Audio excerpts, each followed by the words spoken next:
Ok, Señor, bendice esta clase de resumen de doctrina en el nombre de Jesús. Amén.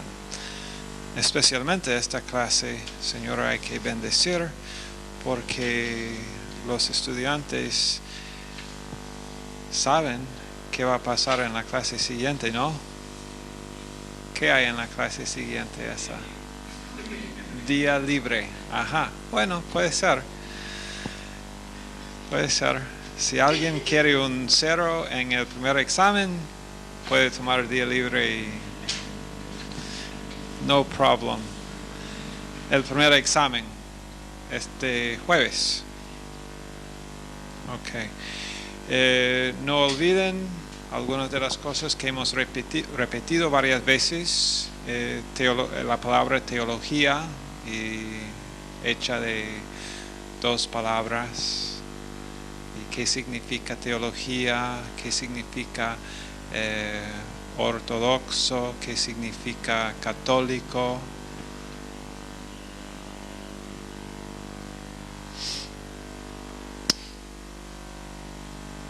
No olviden cuál era la meta de teología.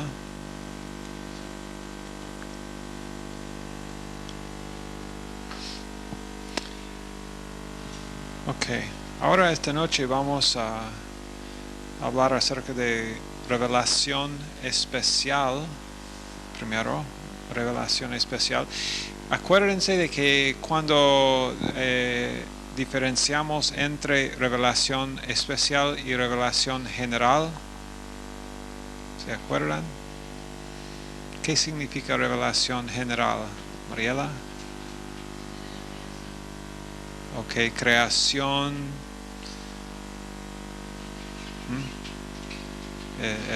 el universo que vemos, todo.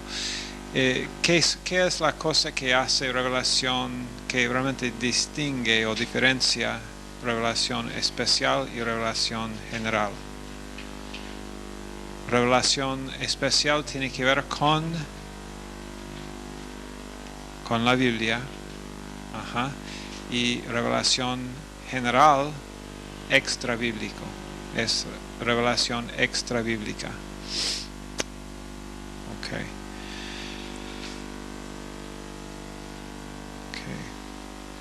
Tampoco deben olvidar los 4 argumentos que damos anteriormente. El argumento cosmológico, el argumento teleológico, antropológico y ontológico. Esos argumentos para la existencia de Dios deben saber. También deben conocer los atributos de Dios. Dios no es un ser compuesto. ¿Qué atributo de Dios es esto? Simplicidad. Ok. Dios sabe todo. Omnisciencia. Bien, deben saber todos estos atributos. Deben saber los nombres de Dios que recién estudiamos en la última clase. 7 nombres damos por Dios y deben conocer los nombres y deben conocer algo específico acerca de los nombres.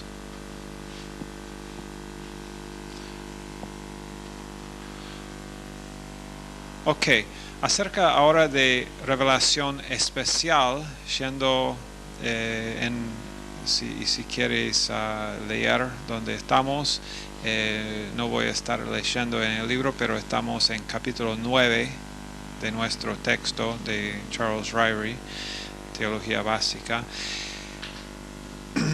La Biblia da en sí misma, da 10 formas distintas de revelación especial.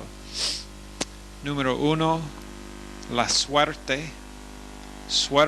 Realmente Dios parece haber comunicado el pensamiento de Dios al hombre por suerte en Proverbios 16, 33 y también en Hechos 1, 21 a 26, aunque realmente hay una buena duda sobre en Hechos 1, 21 a 26. ¿Quién sabe qué tipo de suerte, qué estaba pasando ahí en Hechos 1? La elección del otro apóstol, porque después de que Judas obviamente no iba a ser un apóstol y murió, se suicidó, ellos echaron suertes para ver quién era la elección de Dios. Hay personas que estudian la Biblia que realmente piensan que eso fue de Dios y que Dios usó esa forma para elegir el apóstol número 12. Yo no soy de esa opinión. Pienso que realmente el apóstol número 12 que Dios instituyó era el apóstol Pablo, y que esos hombres, porque la verdad es que la persona en quien se cayó esa suerte, entonces fue nombrado como el apóstol. Nunca escuchamos nada más de él en la palabra de Dios o en ninguna forma, ¿no? Eso no significa que él no fue un hombre usado por Dios. Y bueno, si alguien dice que realmente piensa que él era el apóstol, bueno, yo no voy a decir, bueno, no puedo tener comunión contigo, hermano. Eso no es. Hay varios asuntos, espero que sepan, en la Biblia, donde si un cristiano tiene una opinión y tú tienes otra opinión sobre el asunto, hay varias áreas donde no podemos decir por seguro quién es correcto y quién no es. Es mi opinión que es el echar de suertes en esa ocasión no fue de Dios y que Dios no usó, entonces que eso no fue revelación especial, el echar de suertes en esa ocasión. Pero después en el Antiguo Testamento los judíos de vez en cuando usaron el Urim y Tumim para saber la voluntad de Dios. David lo hizo. ¿Se acuerdan cuando David volvió a Ziklag? Cuando él había estado en otro lugar con todos sus hombres, pero cuando volvió, los enemigos habían venido y habían tomado todas las mujeres y todos los niños. Y David, dice la Biblia, que se fortaleció en el Señor. Y después él fue a los sacerdotes y dijo, bueno, usa el Urim para decirme si nosotros debemos seguirlos. Y los sacerdotes usaron el Urim y dice a David, sí, síguelos y los vas a capturar. Y los hicieron. También, número 3, tenemos sueños. Sueños, no hay duda, no hay ninguna duda alguna de que Dios sí usó sueños en la Biblia para revelar cosas.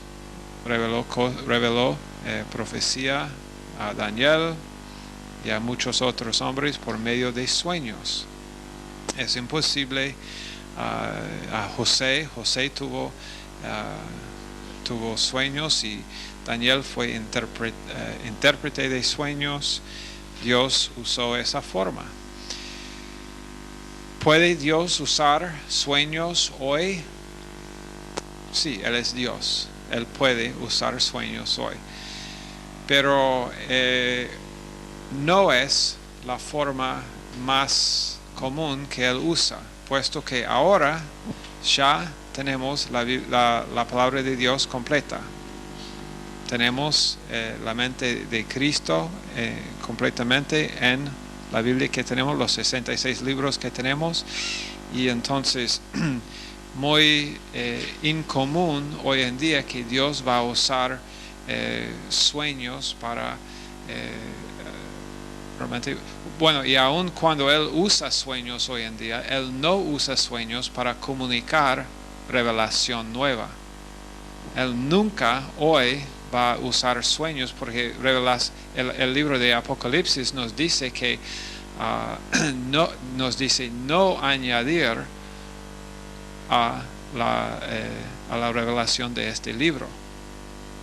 Ya completo la revelación de la palabra de Dios, y entonces Dios puede usar un sueño en la vida de alguien si Él quiere hacerlo, pero yo tendría mucho cuidado con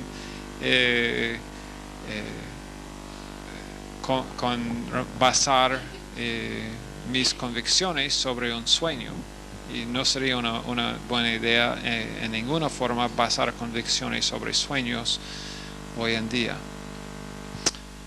Ok, visiones también. Dios usó visiones que son distintos de sueños, pero de nuevo, hoy en día tenemos el canon completo de la palabra de Dios, y no es la forma común hoy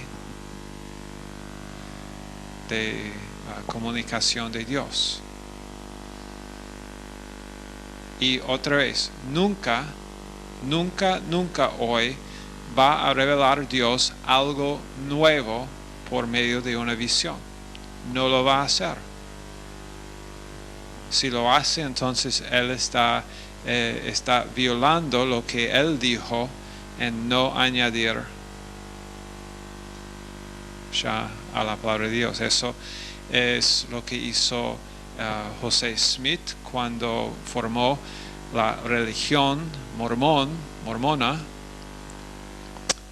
después de que supuestamente él recibió visiones y sueños y escribió otro libro que supuestamente fue una revelación de Dios, pero sabemos que no lo fue. Sabemos, porque Dios ya nos ha dicho que no va a hacer, no lo va a hacer nunca más. Apocalipsis terminó el canon de las Escrituras. Que después, por medio en la Biblia tenemos lo que nosotros llamamos teofanías. Una teofanía es una aparición de Dios a un hombre o a unos hombres antes de la encarnación, una teofanía, una apariencia de Dios al hombre antes de la encarnación de Jesús. Diferenciamos entre teofanías y cristofanía. Una teofanía es apariencia de Dios. Cristofanía es apariencia de, aunque Cristo es Dios, pero cristofanía, apariencia de Jesucristo antes de su encarnación. Muchas veces cuando la Biblia usa la expresión el ángel de Jehová, fue una teofanía o una cristofanía en el Antiguo Testamento. Cuando Jacob luchó con el ángel de Jehová, fue una teofanía. Después tenemos ángeles. Yo estoy yendo rápido por esta lista de 10 cosas, 10 vías de revelación, porque quiero llegar a los últimos 2 que son más importantes. Ángeles, entonces Dios también usa a ángeles en su revelación. Son creaciones de Dios y Dios los ha usado en muchas porciones de las Escrituras. Juan, cuando él recibió la inspiración para el libro de Apocalipsis, un ángel vino a él. Y Juan, como creo que ayer o en otra clase dijimos que Juan adoró, se arrodilló y adoró el ángel, y el ángel dijo: no me adores, yo soy una creación como tú, no soy Dios. Que después tenemos profetas del Antiguo Testamento, fueron usados para revelación especial. Revelación especial. Dios les dio mensajes proféticos que eran para revelar el plan de Dios al mundo. Que después eventos. Ahora estamos en número 8, ¿no? 9.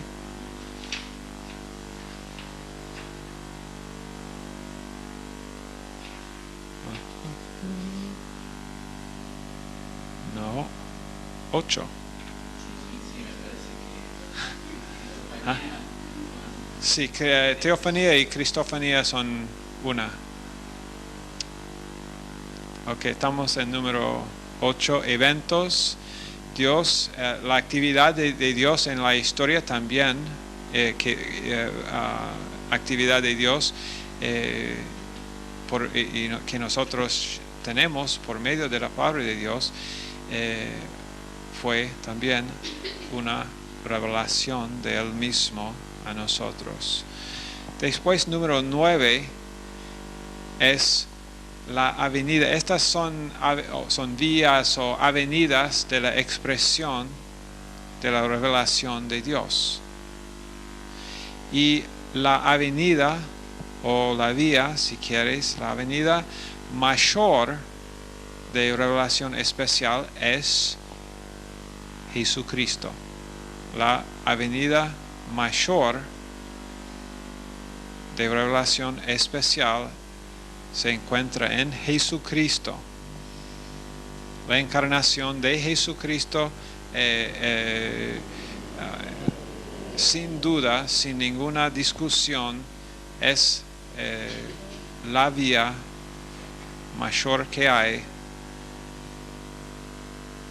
Jesucristo vino para esto. Él dijo acerca de sí mismo que en Juan 1:14 que Él explicó al Padre.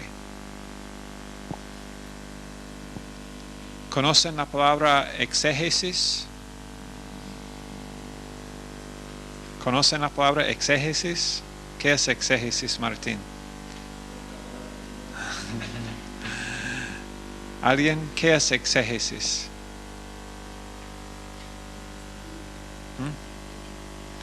Ok, explicación.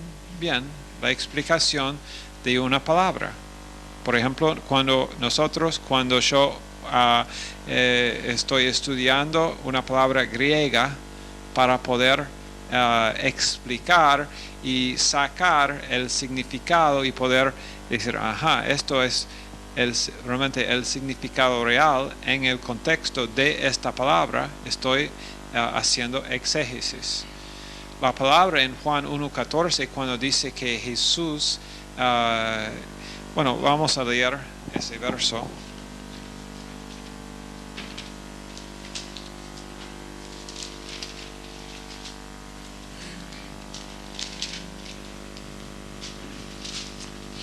Y aquel verbo fue hecho carne y habitó entre nosotros, y vimos su gloria, gloria como del unigénito del Padre, lleno de gracia y de verdad.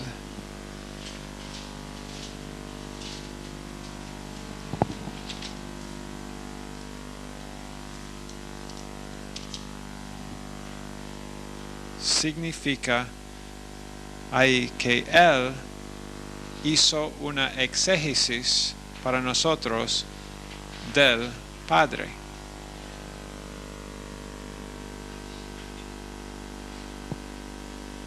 no sé cuál es el verbo. Podemos usar, no, exegecer, no, hacer exégesis. Él hizo una exégesis del Padre, explicó entonces el Padre. Entonces, como hemos dicho, Jesús fue y es la avenida mayor de revelación especial. ¿Y cómo es que nosotros conocemos a Jesús?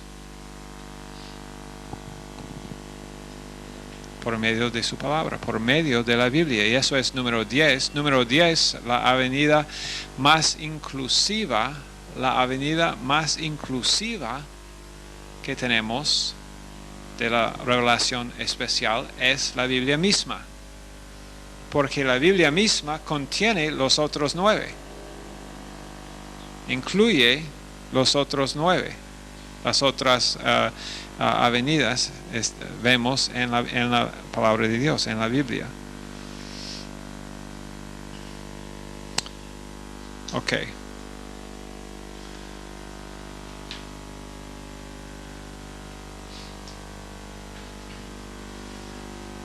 Bien. Ok, ahora vamos entonces a la inspiración. Inspiración. Hebreos 1, no 11, Hebreos 1:1 dice esto: Dios, habiendo hablado muchas veces y de muchas maneras en otro tiempo a los padres por los profetas, en estos postreros días nos ha hablado por el Hijo, a quien constituyó heredero de todo y por quien asimismo hizo el universo.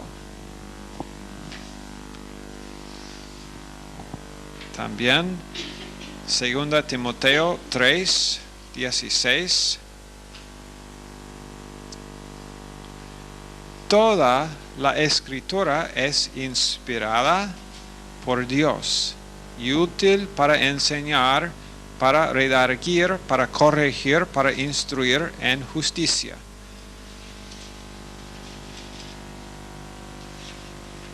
Algunas de las escrituras son inspiradas por Dios.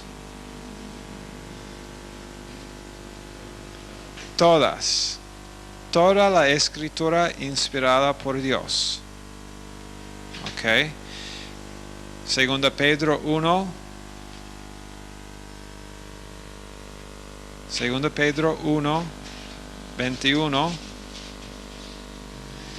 Porque nunca la profecía fue traída por voluntad humana, sino que los santos hombres de Dios hablaron siendo inspirados por el Espíritu Santo.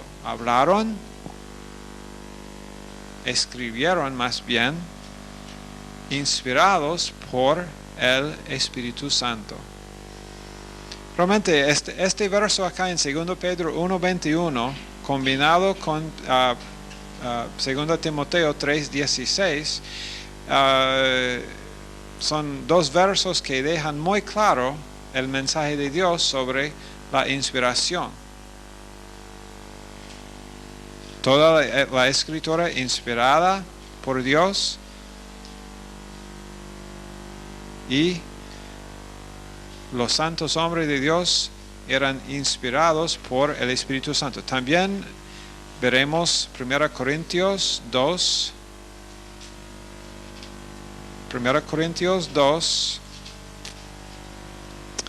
versículo 13. Lo cual también hablamos no con palabras enseñadas por sabiduría humana, sino con las que enseña el Espíritu. No con palabras enseñadas por sabiduría humana, sino con las que enseña el Espíritu, acomodando lo espiritual a lo espiritual. Ahora,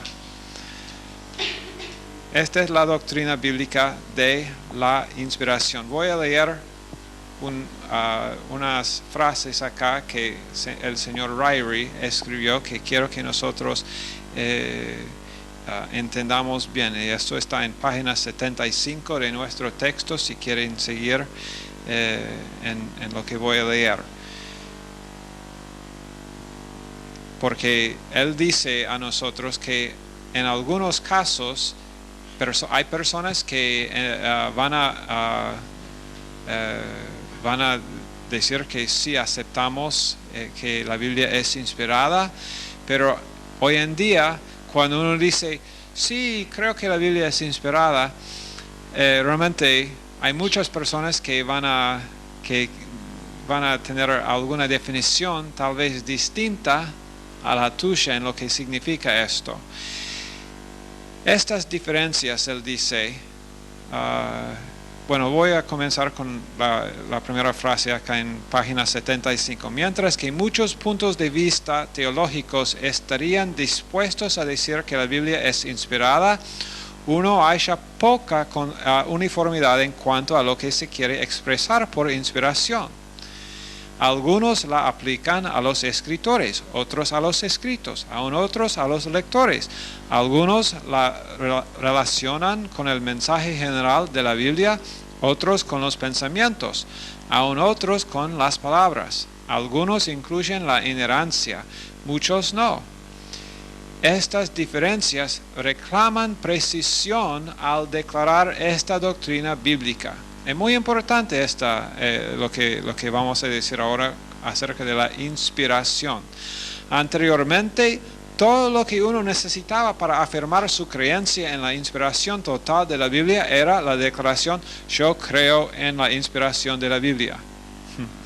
Pero cuando algunos vamos a ver algunos desvíos de esta doctrina ahora, porque muchos han desviado acá.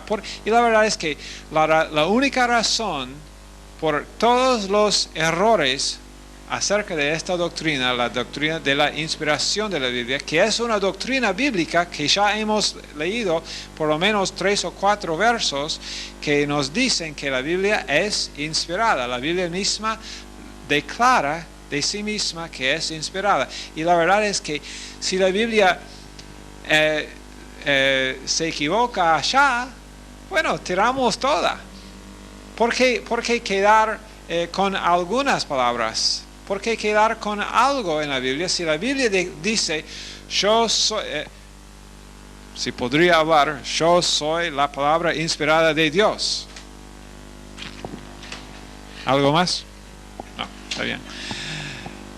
Y bueno, si la Biblia misma dice esto acerca de sí misma, y si uno dice, bueno, no creo esto, no creo que la Biblia es totalmente inspirada, entonces la Biblia es mentirosa. Entonces, si la Biblia es mentirosa, ¿por qué leer cualquier cosa de la palabra de Dios? No, vamos a seguir, porque es totalmente inspirada y vamos a realmente ser nos vamos a esforzar a nosotros mismos en esta definición acá. Pero cuando algunos no extendieron la inspiración a las palabras del texto, se hizo necesario decir, yo creo en la inspiración verbal de la Biblia, porque algunos dijeron, bueno, pero y vamos a ver algunas de estos movimientos que comenzaron a desviar del punto de vista tradicional y ortodoxa de la Biblia, que es inspiración completa. Pero entonces cuando algunos dijeron, bueno, pero los conceptos de la Biblia son inspirados, los conceptos generales, pero las palabras específicas no. Entonces se hizo necesario decir, yo creo en la inspiración verbal. Bueno, entonces cada palabra. Bueno, para después contrarrestar la enseñanza de que no todas las partes de la Biblia eran inspiradas, uno tenía que decir, yo creo en la inspiración verbal y plenaria de la Biblia, porque aquí después algunos dijeron, bueno, la Biblia no las palabras son inspiradas, sino los conceptos. Dijimos, no. La Biblia enseña que todo inspirado. Ok, bueno, entonces es que algunas partes, esta parte que me gusta, esta parte que habla acerca de algo en una área que en la cual yo no fracaso en esa área y no tengo problemas en esa área, esa parte es inspirada. Pero cuando el apóstol Pablo habla acerca de someterme a autoridad en la iglesia, yo creo que eso solamente fue la opinión de Pablo. Ni el apóstol Pablo, sino solamente de Pablo. No. Entonces hay que decir, yo creo en la inspiración verbal y plenaria. Entonces, porque algunos no quisieron atribuirle precisión total a la Biblia, precisión fue necesario decir, yo creo en la inspiración verbal, plenaria, infalible e inerrante de la Biblia. Pero entonces infalible e inerrante se empezaron a limitar a los asuntos de la fe solamente, en vez de también abarcar todo lo que la Biblia contiene, incluso hechos históricos, genealogías, relatos de la creación, etc. Así que se hizo necesario agregar el concepto de la inerrancia ilimitada. Cada adición a la declaración básica surgió a causa de una enseñanza errónea.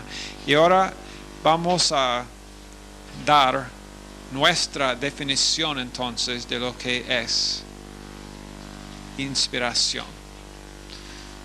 Inspiración.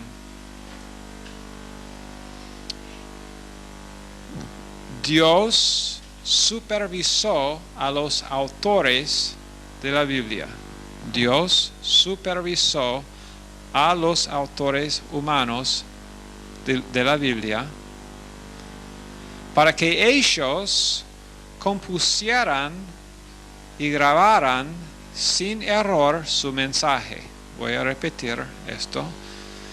Dios supervisó a los autores humanos de la Biblia para que ellos compusieran y grabaran sin error. Esa parte es muy importante. Sin error su mensaje. Y cuando digo su mensaje, estoy hablando del mensaje de ¿quién? ¿De ellos? No, de Dios. Cuando digo su, acá su refiere a Dios. Para que ellos compusieran y grabaran sin error su mensaje a la humanidad en las palabras de sus escritos originales. Dios supervisó a los autores humanos de la Biblia para que ellos compusieran y grabaran sin error su mensaje a la humanidad en las palabras de sus escritos originales. Entonces, en otras palabras, Dios usó los estilos literarios de los hombres.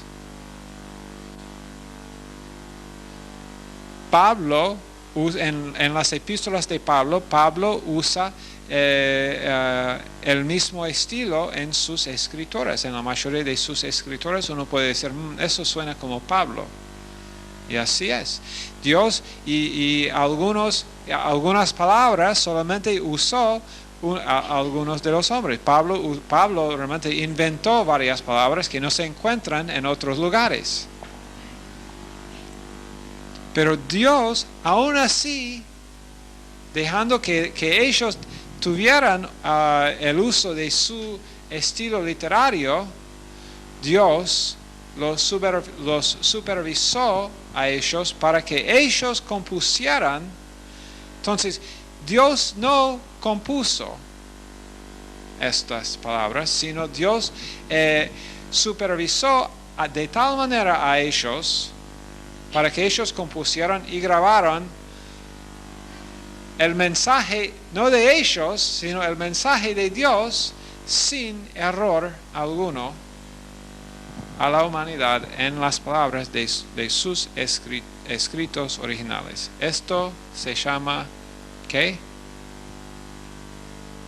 ¿Se llama qué? ¿Dónde están? Se llama inspiración. Okay. Ok, no sé en qué clase estamos hoy. No sé en qué clase están algunos, por lo menos. Estamos aquí, Pastor Collins. Bien, muy bien. Ok, ¿qué más quiero cubrir acá? Ok, algunas defecciones de la doctrina bíblica de la inspiración, que ya nos hemos referido un poquito de esto, pero defecciones. Primero, inspiración natural. Inspiración natural. Esto, van a oír algunas de estas cosas, van a oírlos en sus vidas, estoy seguro, porque hay mucha gente religiosa, gente sincera, gente buena, gente que les gusta la Biblia, pero van a tener algunas defecciones en estas áreas de inspiración natural. Primero, en inspiración natural significa que la persona misma, el hombre mismo, entonces fue él quien inventó o él quien concibió lo que iba a escribir y lo que escribió. Entonces, como un hombre se siente, tal vez eso ha pasado a algunos acá, ¿no? Me siento muy inspirado esta noche, voy a escribir esa carta a mi hermana, que bueno, yo no he escrito a mi hermana desde hace mucho tiempo y me siento con energía, me siento con inspiración. Y la verdad es que en el mundo han reconocido que algunas obras que personas han escrito eran realmente libros o tratados que tienen mucho valor, donde la persona fue muy inspirada en lo que él estaba escribiendo o diciendo.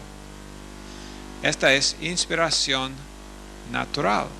Entonces, los que tienen esta idea acerca de la Biblia, en ninguna manera van a aceptar que la Biblia tiene autoridad sobre sus vidas.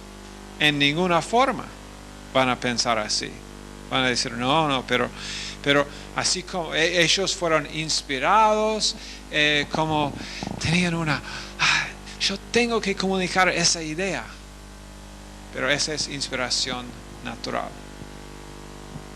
Ok, después tenemos la inspiración dinámica. Inspiración dinámica, o algunos se llaman inspiración mística.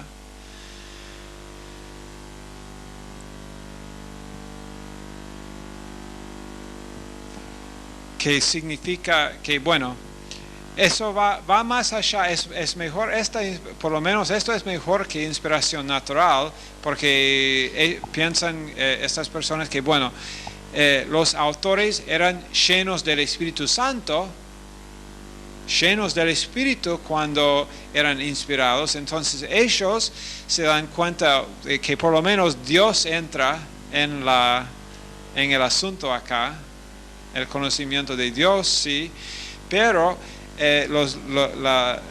los hombres quienes escribieron, entonces simplemente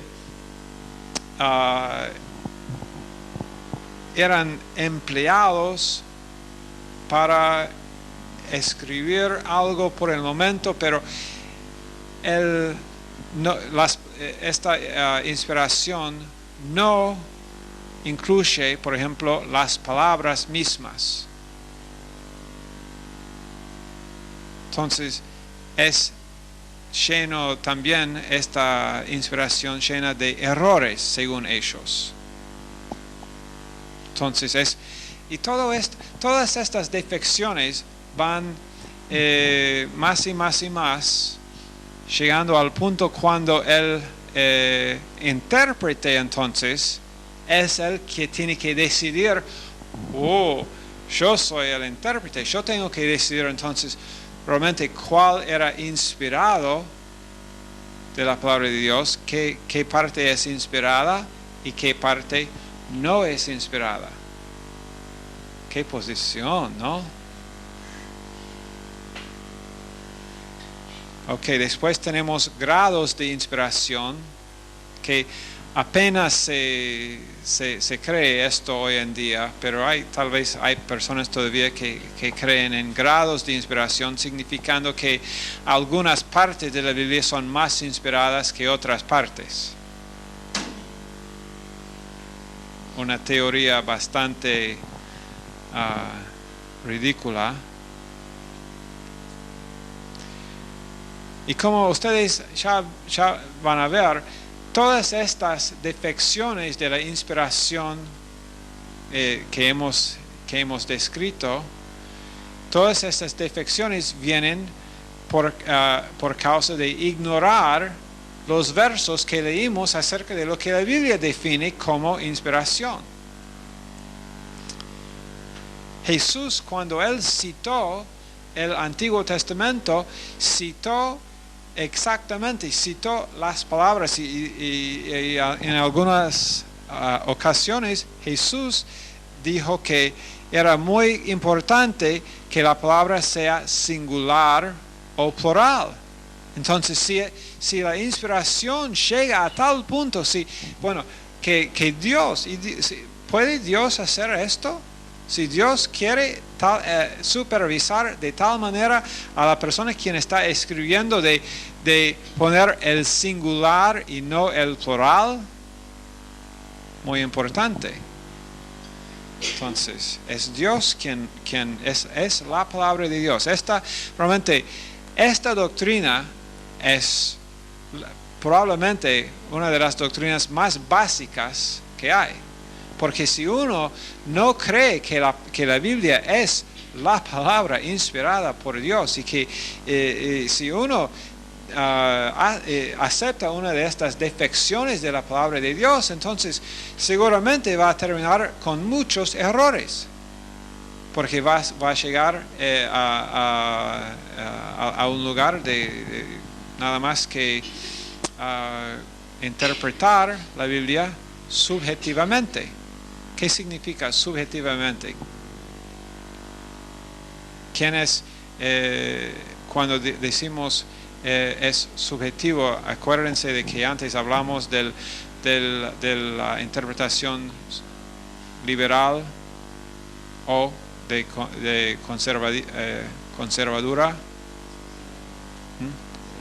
conservativa.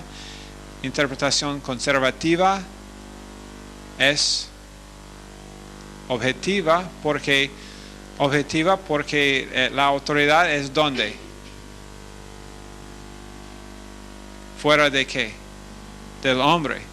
Está la fuente de nuestra autoridad es la Biblia. Fuera del hombre, la Biblia. Pero interpretación liberal, muy subjetiva, porque la persona o la autoridad está, como ya estamos diciendo acá también, está en el hombre. Si el hombre decide, eso es como, y algunos llegan a esas doctrinas de, por ejemplo, uno puede perder la salvación. Ese es un ejemplo. Voy a terminar con las defecciones en la clase que sigue, pero tenemos ya ningún tiempo, pero voy a terminar con esto. Algunas personas dicen, bueno, se puede perder la salvación. ¿Ok? Ni voy a hablar en este momento de los cientos y cientos de versos que prueban que estás equivocado, pero decime una cosa. ¿Tú crees que tú puedes perder la salvación? ¿Que yo puedo perder mi salvación? Sí, me dice ese hombre. Sí, creo que puedes. Ok. Decime entonces, si yo ahora voy y cometo homicidio y después, justamente después de cometer homicidio, no 2 o 3, 4 homicidios, y después muero, ¿pierdo mi salvación? Me dice, sí, claro. Ok. Bueno, si yo voy en la calle y, bueno, estoy intentando cruzar la calle, pero viene un auto enfrente de mí. Casi me pega el auto. Y yo me enojo. Tal vez digo una palabra que no debo decir. Y después muero, porque viene el camión después y me mata. Y muero. ¿Voy al infierno? ¿Pierdo mi salvación? Oh, no, en este caso no. Ok. ¿Dónde está la línea? ¿Y quién define? La Biblia no define esa línea. ¿Quién define la línea? Interpretación privada, interpretación subjetiva, te va a llevar a conclusiones equivocadas. Ok, Señor, bendice esta clase en el nombre de Jesús. Amén.